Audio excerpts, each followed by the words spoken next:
there, welcome back to Total Geek Live Baltimore Presents. I am Baltimore, and today I am bringing you Marvel Heroes Reborn. That is basically a year-long experiment that saw the Avengers, Fantastic Four, Iron Man, Captain America, all shuffled off into a pocket dimension, pocket universe, and kind of recreated, reborn. And this was in 96, 97. The mid-90s, so it was a little bit of a tumultuous time for Marvel, to say the least. And their titles weren't doing as great, so they said, how about we just farm out our big titles and to do a different talent and see what they can do about it. So in story, what happened is Onslaught, who was an amalgamation between Xavier and Magneto, big, huge, super bad guy. Basically, he was attacking the entire Marvel Universe, and it took the entire Marvel Universe to stop him. But basically what happened is all these Marvel heroes went inside and basically destroyed Onslaught from the inside, but what happened is they disappeared from existence. And so the Marvel Universe was without the Fantastic Four, without the Avengers, without Captain America and Iron Man and Thor and all those, big heavy hitters, and it left quite an impact. And honestly, the best part of Heroes Reborn was not, the Fantastic Four, Avengers, Cap, or Iron Man titles that came out of it. It was how the Marvel Universe reacted to that. And that was actually much more fascinating and interesting than anything that happened in this pocket universe. So Jim Lee and Rob Liefeld, who were artists who made their name with X-Men and with New Mutants X-Force, we basically had gone into new studios, Wildstorm Productions and Extreme Studios specific. They reinvented the marquee characters on their own. So Jim Lee with Wildstorm Productions took on Fantastic Four and Iron Man, and Rob Liefeld with Extreme Studios took on Captain America and Avengers. And there's a super comical, like, are you kidding me, cover with Captain America by Rob Liefeld, and you're like, how is this chest even possible? I'll show it right here. It's ridiculous. That aside, so they were basically signed on for a year. So they're going to tell 12 issues no matter what, and if it went well, they'd extend it. If not, they would fold them back in. No harm, no foul, basically. So basically that was the idea and the story for this event. So they went into this new universe, was reborn. What happened actually is Franklin Richards, who is the son of Mr. Fantastic and Invisible Woman, their son, created this pocket universe inside a ball that he carried with him the entire time they were gone, and that was where the actual heroes had been shunted. So it was kind of a cool story because Franklin Richards is super freaking powerful. Almost in anything he can imagine, he can do. And he just kind of really has his... You can see his effects everywhere, basically. So all the heroes came into, this pocket world with Doctor Doom, the Avengers, Fantastic Four, a lot of people. So it was really kind of an interesting way to kind of see these characters built up from the ground. So this pocket universe was revised for a 90s audience. Ben Grimm was in the Gulf War now. Richard wanted to explore Mars. Johnny and Sue were financial backers in the shuttle. And that was why the four of them were together. So kind of reimagined it for that level. The entire series is kind of a mess. Basically it ranges from really good, sort of interesting, to this is kind of like not so great. And basically after 6 issues, Liefeld was thrown off of the Avengers and Captain America. And Walt Simonson was brought in to kind of clear up everything and kind of go forward. And there's some interesting, what could have happened moments. You have characters who are masked, who are revealed to be someone who's like, how is this person even possible? Because he wasn't, oh well. But it was kind of an inventive take on Captain America's history and kind of bringing his story to kind of a 90s aesthetic. You have Captain America, you have Bucky, you have Falcon.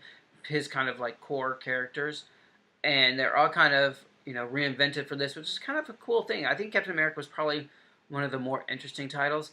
Iron Man really kind of explored his interconnectedness with the Hulk, which was kind of a fun thing because they kind of played on that now with Original Sin and kind of the interconnectedness. But this kind of really set us up for a different perspective on the Tony and Bruce relationship, which I thought was kind of fun. The Avengers was kind of basically the greatest hits of Avengers. Anything that you really kind of identify with the Avengers happened. Kang happened. Ultron happened. Vision, all those kind of stories that you're like, yeah, everyone wants to take a tackle on them because they're so iconic. And they did it, within 12 issues. So I'm not really like sold on how successful that was. However, promise was there. So basically, they have those 12 issues. After the 12 issues, they each have one additional issue, which is a crossover between Wildstorm and this pocket dimension called World War III. And at the end of it, they all kind of merge back into the real Marvel universe. But I think, like I said before, what I thought was more interesting about the Heroes Reborn is not the actual 4 titles that were taken away.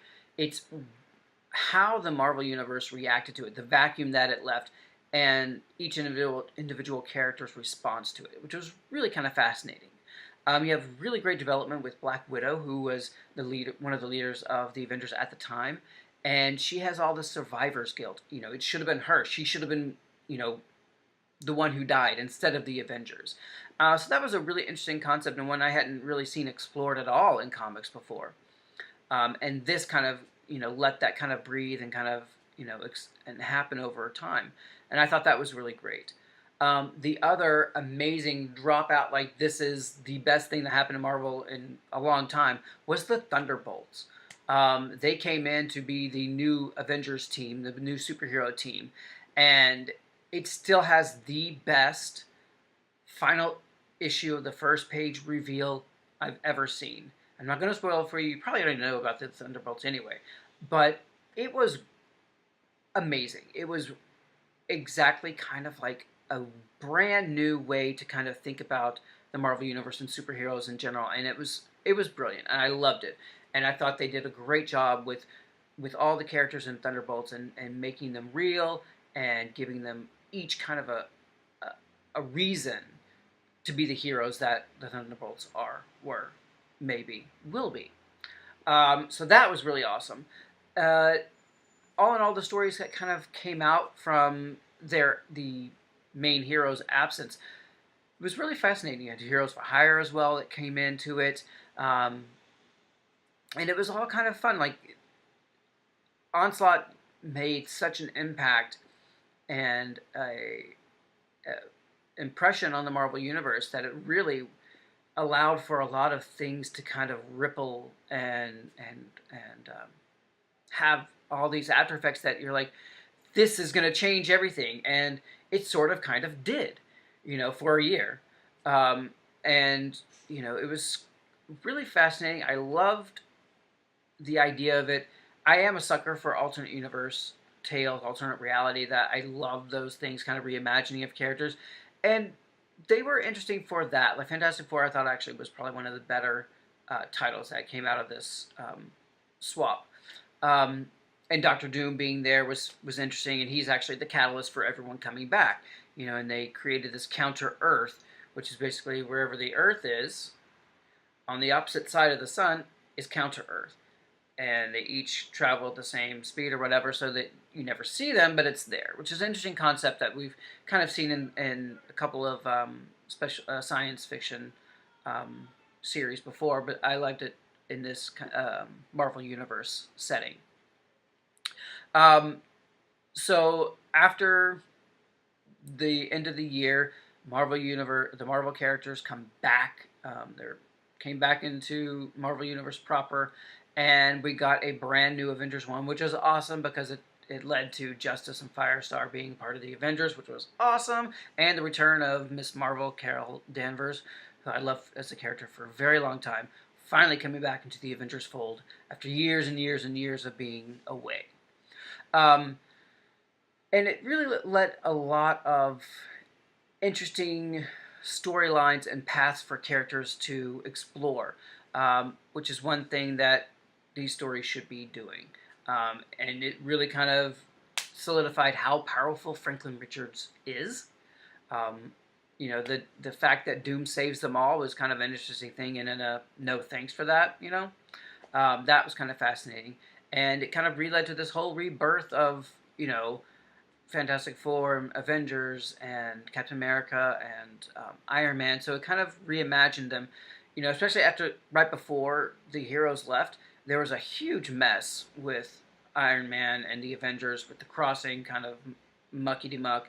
It was an interesting storyline, but it got really muddled and kind of really messed things up.